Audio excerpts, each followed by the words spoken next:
heels of the Devils' acquisition of Timo Meier, Scott Harrington, Santeri Hataka, Timur Ibrahimov, and Zachary Emond, and the 2024 fifth-round pick from San Jose.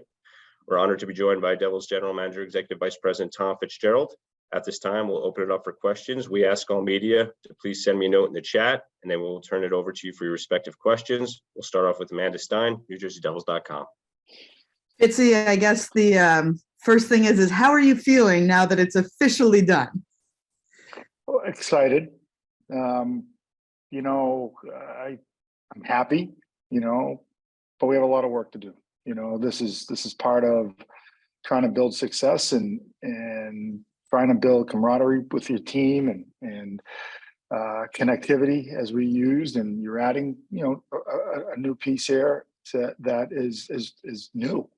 So with that being said, when you can add a player like Timo Meier to the lineup that you feel is growing and getting stronger each day, it really puts a smile on my face. Was it a tough deal to get done? Obviously, there's been so much talk about him with other teams, with you guys. Can you kind of take me through that mental process of getting it done?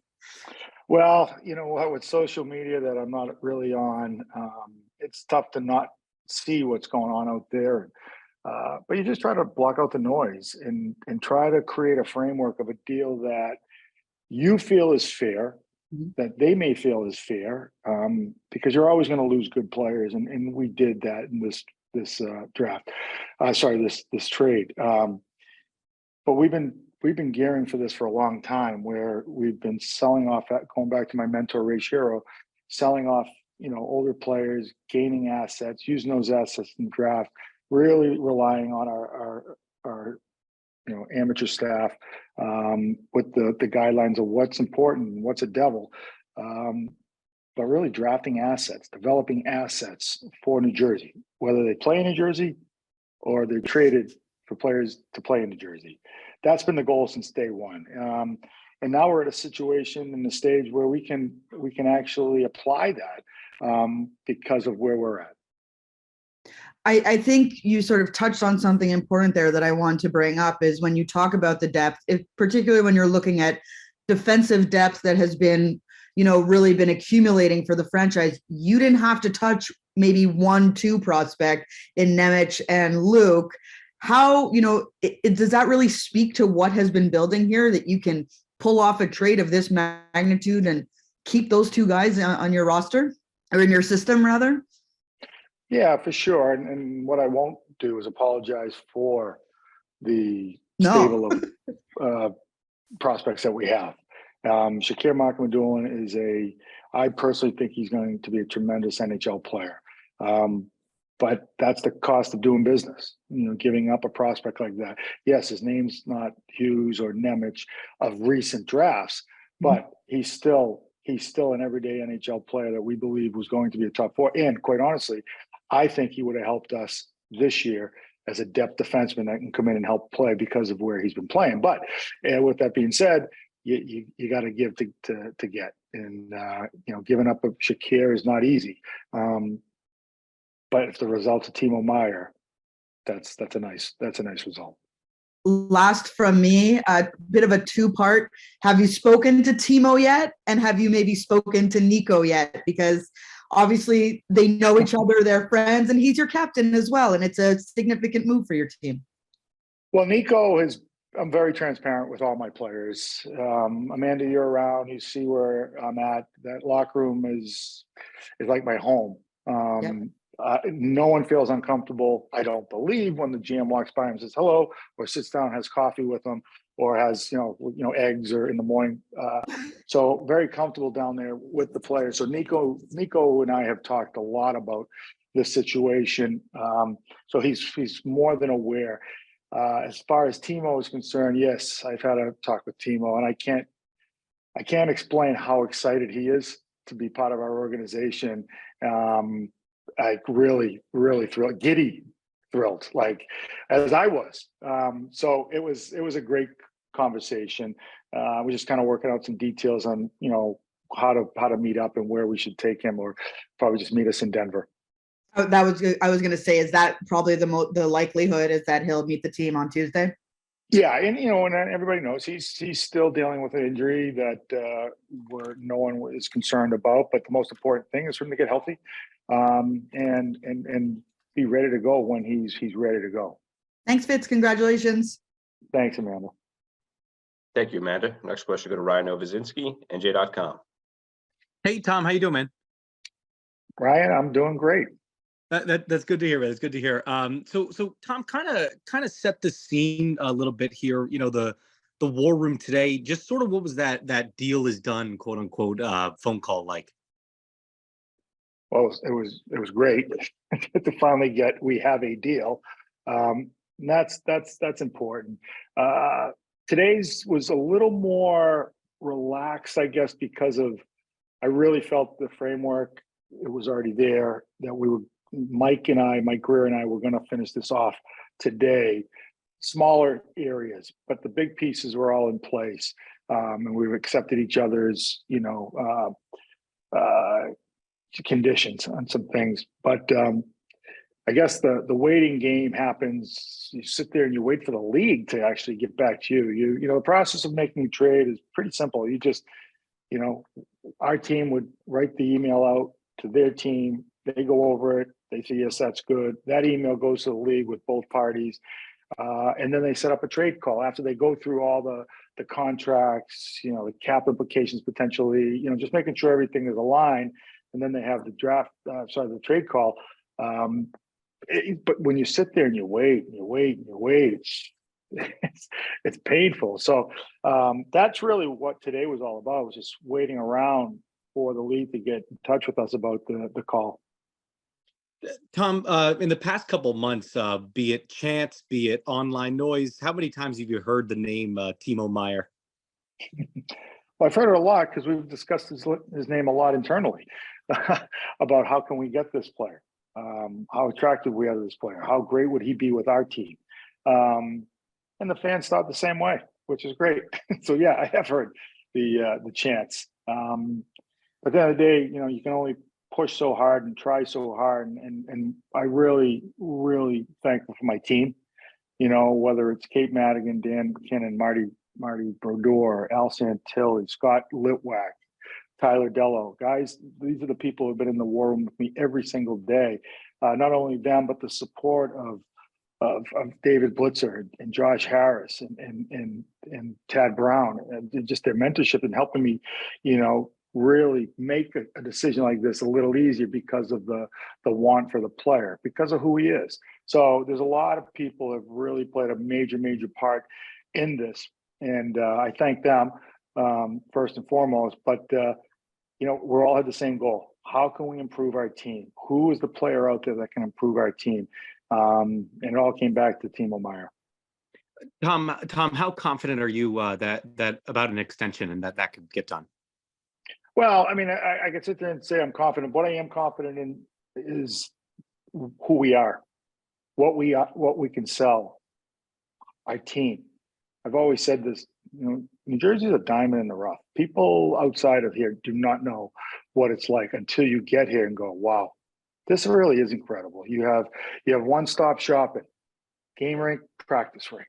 You have the airport 10 minutes away. You're in your bed every night, especially out east when you're traveling. The travel is incredible. Like I told Timo, this may add 5 years to your career, the travel.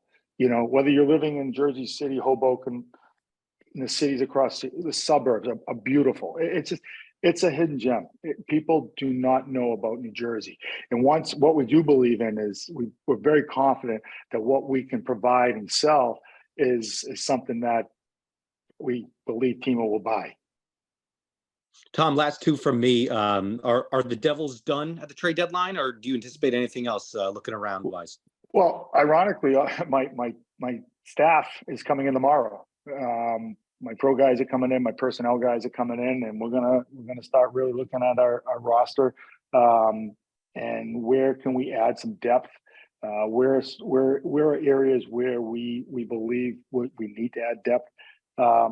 Scott Harrington, he'll add that depth on the back end. He's an experienced player, played 250 games in the league. He's played some playoff games. So We're going to go through that, starting tomorrow with my staff, and to figure out, and our coaching staff, to, obviously get their input on, what is needed.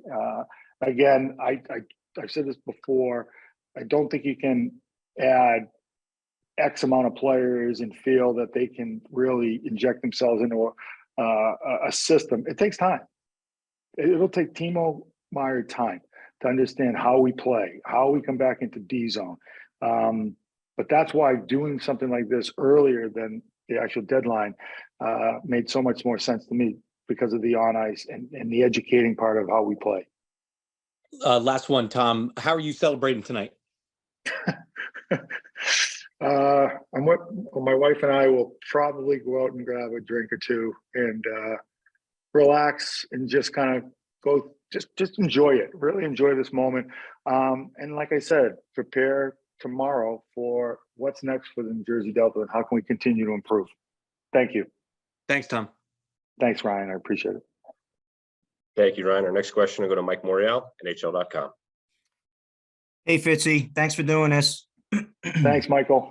So Fitzy, how do you envision Timo will help the team down the stretch and in the playoffs? Well, you know what? I think everyone here is pretty aware of what Timo can bring to the table. Like I told Timo, first, let's get healthy. Second, I just want you to come in and feel yourself. Be yourself. There's no pressure. Production, like we're going to score goals, as you guys know. I just want the player to feel comfortable. Just he understands the system. He has time to learn it, and then once he feels comfortable and knows our system like the back of his hand, he's just going to play hockey, and that's something he does really well. And that's what all I asked him to do is just relax, have fun, enjoy this, and it's just hockey. Is this, in some ways, Tom, is this kind of your way of rewarding the team down the stretch here for how well they've performed and in some ways, exceeded expectations? I don't think it's any secret that we're ahead of where we thought we would be. Guys have taken huge steps in their game. I think the additions that we made have really been effective and done what we thought they would do with our young core and the pillars that we have. So when you make a move like this, or even a smaller move, you're showing your team, you're showing your fan base that we want to improve. We can get better. Like what are the margins for us to improve, and how can we, continue to push forward? When you make a move like this, it's the players told me where they were. No different than in the past, where we were and what we were going to do. We weren't buyers in the past for the obvious. We had a record of what we had, and it was still sell time and grab future assets. But when you grab those future assets in the past, the grass was going to get brighter. It was going to get greener because of the growth and development of our young players. So then we can use those assets, those future assets, for days like today. So whether we're ahead of where we thought we'd be, we're here. And all we can control is continue to come to the rink every day with a growth mindset and get better, develop. How can you grow in tomorrow's practice? And continue to be connected with each other, because that's the strength of our team. When we're connected and we're relentless and we're using our speed and we're taking time and space away, you see games like last night when you have the puck all night. Perfect. Thanks, Tom. Have a good night. See you, Michael. Thanks, Mike. Our next question will go to James Nichols of the fourth period. Thank you, Pete. Hey, Tom, how you doing? Doing great. First one here for you. What was it specifically about Timo Meier that he was the player that you honed in on and said, I need this guy on my team? Well, I think it's the skill set, the ability to score goals, and the body size, the bigger body, the harder body, size helps. So it was something I think we all believe we could add. we're not overly big at the forward group, but he helps, make us a bigger, stronger team, power forward, get to the net, stay at the net, tough to move away from the net, hold on to pucks down low, can skate, drives to the net. Just small things like that. It's just, they add up to be, they add up to be into a player that you admire and say, I want that on my team. That's what Timo Meier brings.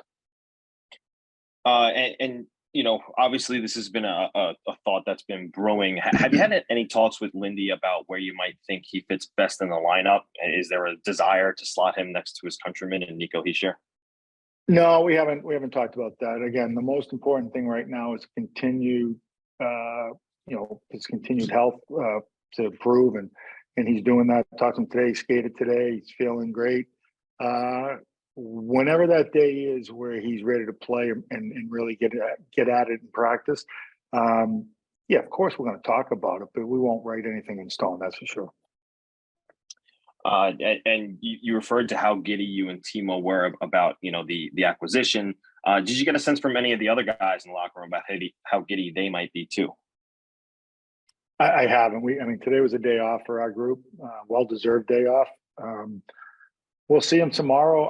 I'm sure there'll be, if I can, when I go back and remember, not my trade deadline days where I got traded, but the days where we added.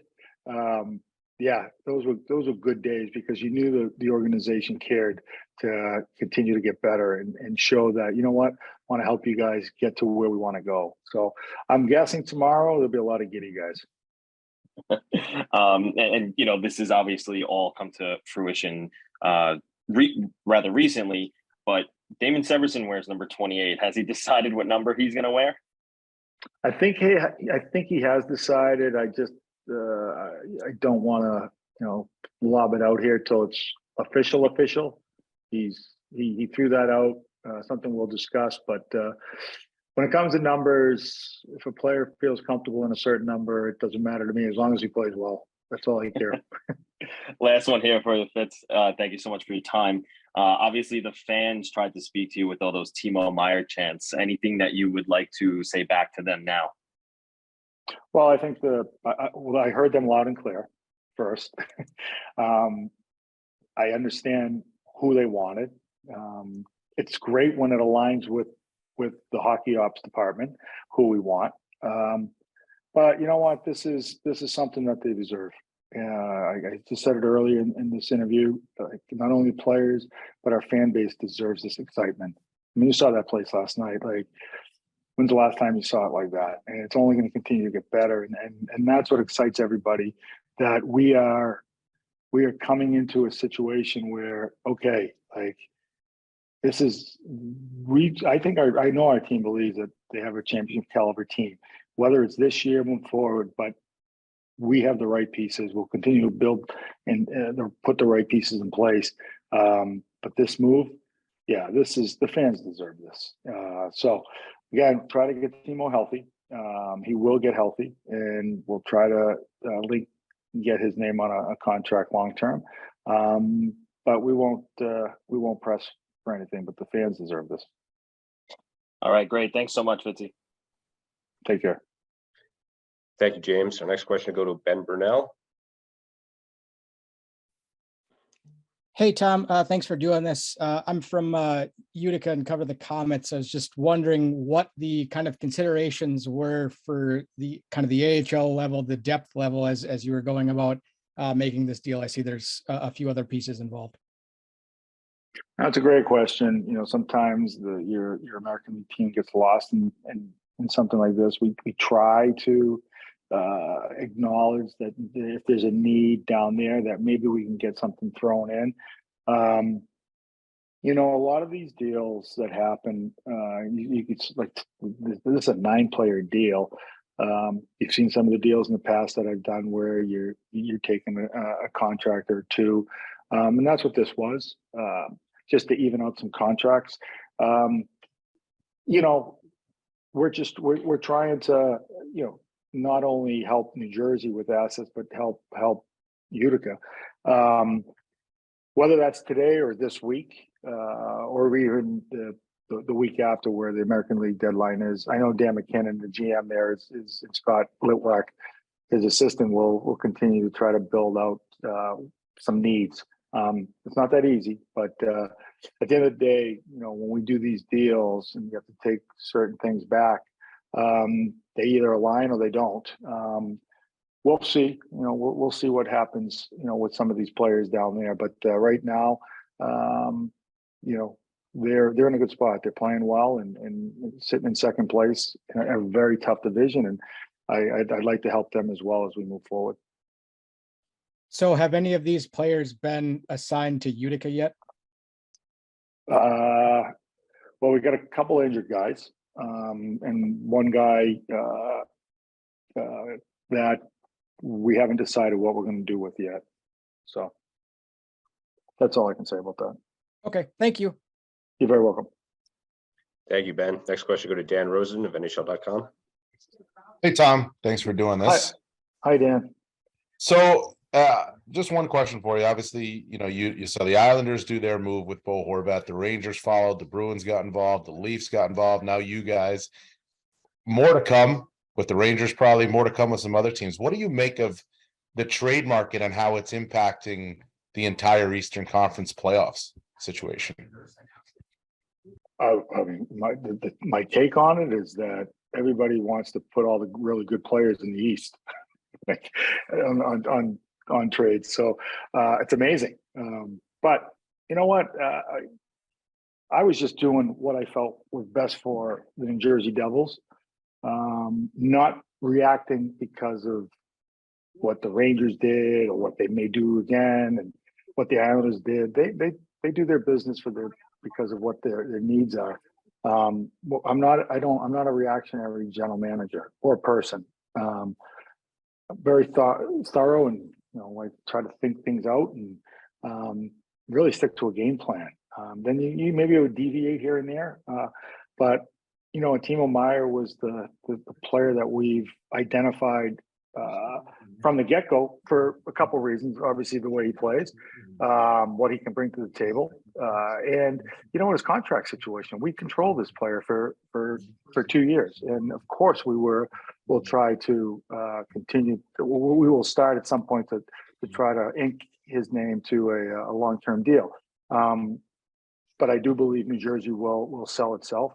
I think he will love it here. I think he's going to thoroughly enjoy it and want to stay here. That's my bet. Awesome, man. Thanks a lot. Congrats on this one. All right. Thanks, Dan. Thank you, Dan. Our final question, as we'll have Timo joining us shortly, we'll go to Ken Campbell. Go ahead, Ken. Hi, Tom. Actually, Dan kind of took my question. He actually took it almost word for word. And I'm just wondering, Wow. I mean, when you see that, like when you see the other teams doing that, and you sort of answered it, does it place any more pressure on you to get deals done when you see that there's an arms race in your conference? And secondly, again, like Dan asked, what does it say about this conference? What does it say about the East?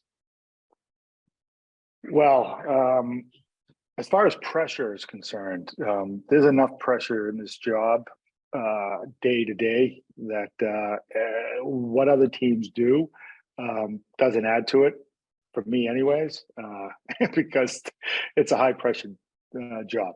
So you try to handle that pressure in certain ways. And so for me, like I said, I'm really stick to the game plan. You get to a spot where you may be allowed to deviate and grow.